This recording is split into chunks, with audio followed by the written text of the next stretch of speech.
Capacity planning is probably one of the most unique things that plans views can actually do inside of Jira. Now, again, I'm going to be using the same board that I have here. That being said, if you need to create a new plan views, just click the plus icon, go through and create your plan view.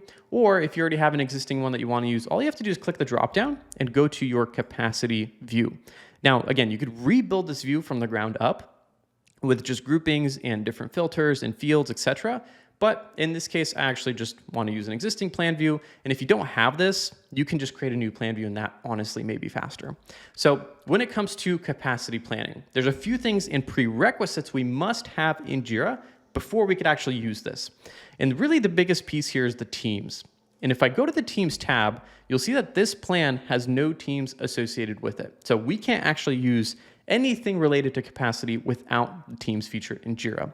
Now, all I have to do is drop in either an existing team, or you could create a new team here that will allow you to pretty much put people into a team and assign a capacity amount for that team. So I have a few that I can use. I'll bring in my sales. That's the one I like using the most with 3 members in it. We'll click add, and then we can click configure team. I'm going to close this out because I'll show you how to configure it, but you could add as many teams as you like to this plan view. Now, once added, the most important element here is to set the capacity. And you could do that by clicking the 3-dot menu, going to team settings, and then you could select what kind of capacity you're looking at. So if you're a Scrum team or an engineering team and you want to do Scrum style planning, do that. If you're not, if you're literally anything outside of an engineering team, use Kanban. And all we're going to do is set the capacity of hours for this team. So with 3 people, we might do 40 times 3 because that's 40 hours per week, but maybe one is part-time and some of the team's going to shuffle around. Let's say the capacity, just for the demo's sake to keep nice round numbers, is 100 hours. So 100 hours, we'll click done. Now we have our team, we have our capacity set, but we also need to make sure that we associate teams with particular work items in Jira. All we have to do that is open up whatever work item you're looking at. I have procurement brought into my plan. We'll go to the configure on the bottom right. And if you don't have the team field inside of your field values, all you have to do is search for it here on the right side, team, there we go. And you'll grab it and pull it in. I like to put it right below assignee and reporter because that's where all the people are. And we'll click save changes. Now, once we save changes, we could head back. We now have that field available to us. Now, when we actually jump in and start using this team field, all we have to do is associate this piece of work with this team. We can also do this on the plan view, but I'll do it from here just to show you for demo's sake. So I'll pull in the sales team inside the procurement project. A little bit weird, but we'll roll with it for now. And the next big thing that we're going to be using is start dates and due dates. Because in order to assign a capacity for the week, we need to know when something starts and when it ends to be able to distribute that capacity across the team and the individuals in it. So we have our due date here, and we have our start date, July 8th, which is today, and then August 7th, which is a few weeks from now. Hey, real quick. Every company has goals, and every company has tools like Jira, but almost every company is missing the middle. This is a system that connects your goals to the work your team actually does every single day. And without it, you end up chasing updates, sitting through status meetings, and wondering where projects actually stand. We call this missing middle the execution layer. And I recorded a free 90-second breakdown that shows you how the grid operating system fixes this missing middle. Links in the description below, and back to the video. So let's go back to our plans view. So we have our team created, we have some work that we have already associated with this team, or we could just pull in the team view directly, or the timeline view, and we pull in the grouping, click expand, and immediately you'll see that we have a bunch of work that is associated with the sales team. Now, if I go through and start removing all of this work from the sales team, it's going to remove the work from this grouping because it's not associated with the sales team anymore, right? So I could literally just go through and start removing all of these, and it'll clear things out until we're left with like maybe a nice group of small work items that we want to accomplish. Okay, so there we go. We have our sales team, the people that are associated with sales, and then the work items that sales is essentially going to be working on. If I refresh, I should have the procurement one show up as well. Let's see if it's here. It's not here. It's probably in the unassigned or in the my capacity view, but it's somewhere in there. And now we could go ahead and make sure that our setup capacity and team is working. And the last thing we need to do is select an issue source. Right now it's none, But in this case, I want to make sure we select the sales team because that's where most of the work is coming from. Capacity, we already set. Kanban, we hit done, and boom. We have our weeks set up. So I like to switch to the week view at this point because we're pretty much digesting things in weeks moving forward.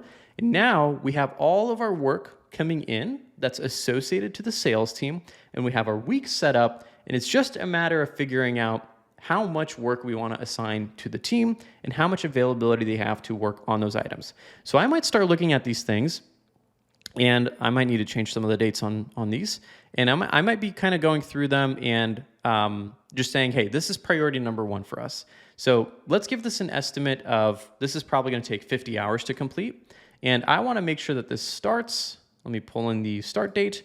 I want to make sure that this starts on sometime this week or next week, and we wrap it up by the end of the month. So if we go to July, which is this month right now, and we wrap it up by the 31st, that will be good for me. Cool. That's all great and dandy. Let's move on to the next one. Let's say this piece of work is going to be 20 hours. So a little bit smaller and a little bit higher priority. I do want this done first and kind of maybe both projects worked on at the same time. So let's go ahead and set that. So we're going to start it this week as well, but I want this particular thing done this week, which is very, very soon, but we'll see if the team has time for it. So we'll pull that in and pull it in for this week. Cool. That's set. Last one here, we'll also pull in and set it for this week, just because we may want something done a little bit quicker, and this may be a little bit larger of a piece of work, and I just want to do this for demo purposes, but hopefully this never happens to you and your team. So let's say it's going to start this week or last week as well. Okay, so we have all of our dates set, and original estimate, let's make this one like 100 hours. There we go. And this does show up in days, but when you put in hours, it automatically converts it for you. So back in our plan view, we refresh, and we should have, there we go, some of our work showing up on the plan view at the specific date based on the estimate that we put in. And immediately we could tell that, okay, this is probably not going to work because we're 50 hours over for this team for this week. So what we could do at this point is say, okay, what is lower priority? What do we actually want to do later? What do we want to do now? And I might look at this one and say, okay, this is probably lower priority. Let me pull this over to the next week. If I do that, you'll see that we removed some time here and added some time here. And same thing here, like I might be able to go in and say, okay, maybe we don't want this due this month. Let me pull it a little bit further down and distribute the hours for a little bit later. That way we have a little bit of time freed up for this particular week. And once I readjust things and I'm like, okay, this is where I want to be at. Maybe we're a little bit short. Maybe we could pull this one back here. Boom, there we go. This is pretty close where we want to be. We have a little bit of buffer, but most of the things that we want to get done are going to be completed. That's really capacity planning, right? So at its core, what we did was we set up a plan view and we set up different groups of people, which are teams in Jira. We assign a piece of work to a team and we associate that team with a space that we then pull into here. We set the start dates of work, we set the due dates of work, and how long it's going to take. Then what we do in our capacity planning view is literally just break out the weeks like this and start to shift things around to see how these hours work out, how things move around, and how we want to plan things moving forward. And that's capacity planning in a nutshell. We can do this with story points if we'd like, with Scrum teams, we could do this with engineering teams, with HR teams, we could do it with sales teams like I'm doing here. It really doesn't matter. All that matters here is that you have a team, you have a company, and you want to track the time that you're allocating to that team and what they're actually working on. This is one of the best ways of doing that. Because if you're just inside of your sales space, for example, you don't really know what people are working on here. You don't really know what kind of work is being actively done, what's high priority, how much time it'll take. You might assign hundreds of hours of work to your team when there's only 100 hours available. So the goal here is to really pull things into one space and have allocation to the capacity of the team. And you'll actually be able to see things move along and get done in the right way when using this type of capacity planning in the plan view. And this is really what we teach all of our clients, all the people we work with when we implement the grid operating system, which is really just the execution layer, right? You have your goals at the top level where you might be running EOS, or you might be running something like OKRs or KPIs. And then you have the tool layer, which is Jira. But how do you actually get those goals over to the tool? And that's the execution layer that the grid operating system really tries to fix. So we're actively trying to create solutions like this where we have capacity planning, where we have easy and simple things that work down into your specific individual work items that you want to achieve as your goals, and then assign those to your people, to your teams, and you're able to track them on a high level using these kinds of views in the plans view. The biggest Jira mistake I see being made is when teams try to achieve a goal by implementing Jira, but they miss the execution layer.